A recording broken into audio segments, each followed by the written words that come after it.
Hello, good afternoon. My name is Jacqueline Ramirez and I am 24 years old. I was born in Dos Quebradas and I live here actually. I am technical assistant.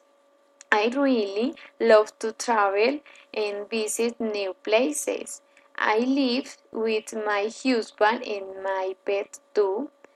I am studying industrial engineering. I love exercising and visit the gym. Daily routine. In the morning, I get up at 6 a.m.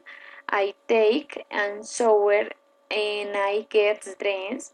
I have breakfast and I go to work. At noon, I have lunch and I take a nap. In the afternoon, I continue working until 6 p.m. Sometimes I have break and I eat something. In the evening, I study and I am aerobic. Home around 10 p.m. I have dinner and I go to bed.